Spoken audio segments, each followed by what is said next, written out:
Unlike its many portrayals, apathy is not only a state of mind but also a feeling. The Merriam-Webster dictionary defines apathy as a lack of feeling or emotion, which is ironic in itself because apathy is, as you'd guess, an emotion. Apathy can be hard to explain to others who haven't experienced it to a large extent, such as those who've only ever seen apathy in short bursts.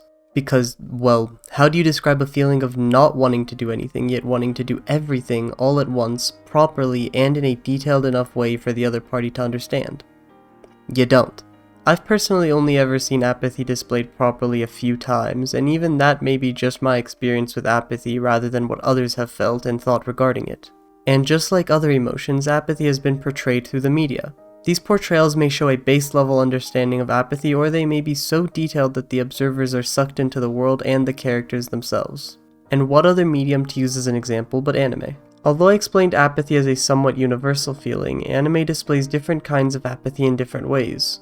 Apathy can be a result of loneliness, denial, and or a lack of trust, which is properly displayed by Oregairu's Hikigaya Hachiman.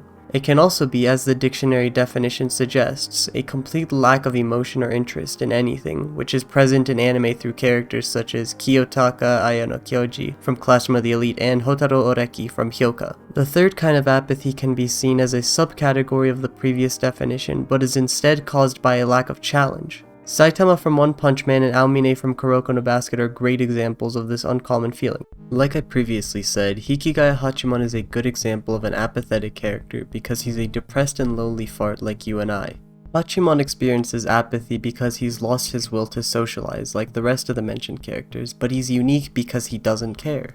Now, this isn't because he's too good at everything or because he has no reason to, but because he's been so emotionally hurt that he blocks both people and emotions out as a defensive mechanism. I know that this hasn't happened to most people, but what I know is that many people have experienced loneliness, many people have hated themselves, and many people have wanted to do something about themselves so badly, but never lifted a finger to do so. That right there is a description of Hachiman's state, and although someone may not have had the same experiences reaching this state, they're here regardless.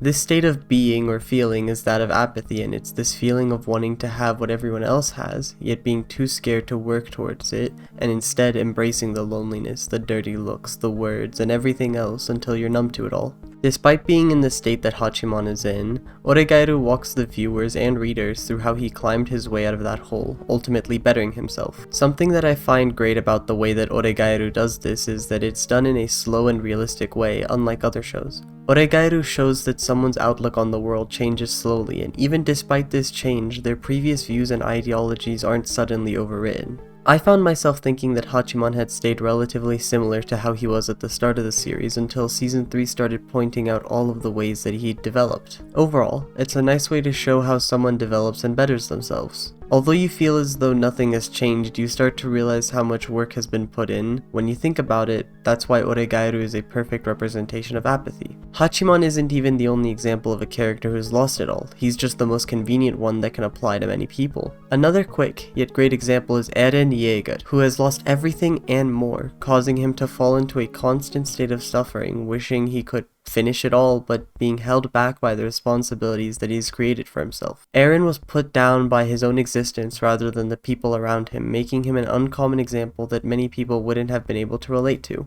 Other than being pushed to such a state, being too strong or just too good at one thing can also lead to apathy.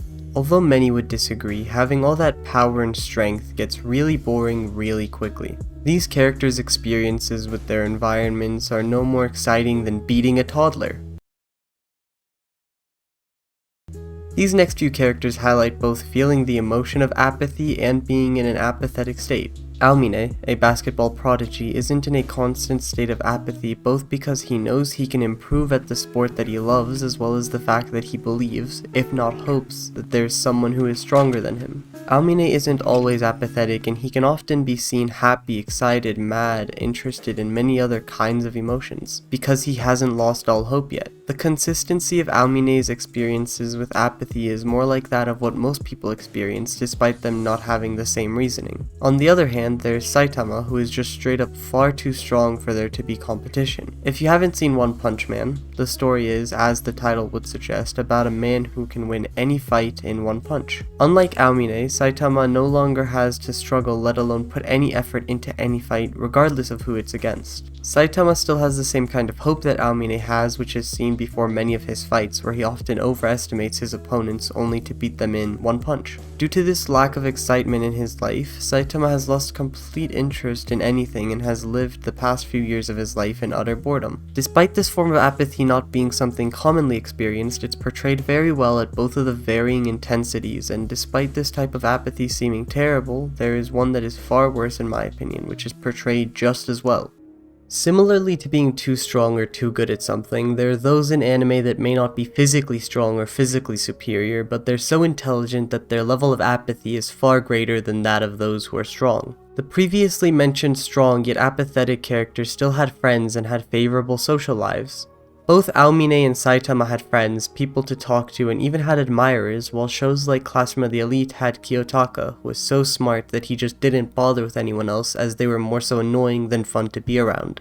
This was made evident in the show through his relations to those around him. The people around him were getting closer to him, considering him their friend, but he felt as indifferent towards them as he did when he'd originally met them. This is because he didn't care to make friends, as well as the fact that he didn't enjoy their company. Not having anyone may seem okay at first, and Kiyotaka's fine with it, but that kind of loneliness gets to most people. Hotaro Oreki from Hyouka is a character who doesn't explicitly fall into the intelligence category, but he's smart in his own way. He doesn't like standing out, and because of that he manages to always be average, whether that be acting average or getting average scores in regard to his grades. He didn't have friends, only having had one previously until he was forced into the literature club. Oreki has a high level of deduction skills, which, unlike most generic protagonists, he doesn't abuse because he quite literally doesn't care. He thinks life is boring and thus doesn't try, which is a common ideology shared by a lot of characters and people classified as apathetic. Just like the previously mentioned traits, this isn't that common of a thing, but regardless of how uncommon it is, it's performed really well in the shows that it's present in and gives a sort of insight on a different kind of apathy. Okay. This is just me being complete cringe, but relating to these characters straight up hits different, okay? This character archetype is one that isn't done very well in most mediums, including anime itself. I simply highlighted the characters and shows that I thought portrayed this emotion the best, but there are still so many poorly written apathetic characters. I can go on and on about the edgy and apathetic main character in every other power fantasy, but instead I want to cover characters that are good in their own right, but also lack what I think is the appeal behind apathetic characters, being able to relate to their circumstances. Dekim is a good example of a great character with slow development. Dekim's whole character arc is that he is bad when it comes to experiencing emotion and wants to learn to better do so, which can be considered a form of apathy. The only issue with this is that he lacks what I just mentioned, something that the viewer can relate to. This lack of emotion isn't necessarily caused by anything apparent to the viewer, so despite how good the show may be, and I hate to say something like this, but the viewer can't project themselves onto the character. This projecting of oneself onto the character isn't like the type of projecting you're thinking of, where the viewer starts acting like the character, saying that they would do better in the character's circumstances, or a mixture of the two. No, that's what we call cringe.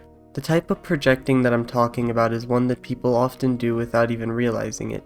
Seeing yourself in a character and subsequently wanting that character to succeed the same way you want yourself to succeed is what I'm talking about. This action of projecting is often why characters like Hachiman are loved by the community, because they not only could relate to him, but also because he worked his way out of the emotional pit trap that he'd fallen into. Projecting is one of the key things that makes most apathetic characters likable, because without this, there wouldn't be much of a personality to like. This thought process is why characters similar to Dekim, including Dekim himself, aren't used as exemplary apathetic characters. People just don't relate to them no matter how good of a character they actually are. Because of the way that it covers the different types of apathy, anime is one of the only mediums that I've seen that has covered apathy properly and in a way where it feels real.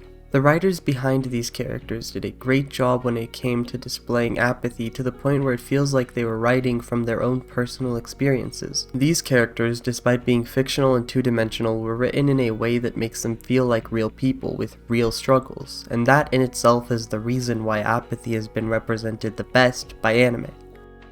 Please like and subscribe. Comment too? I guess that's a pretty good idea, yeah, if you know what I mean. Thanks for watching. That was so bad.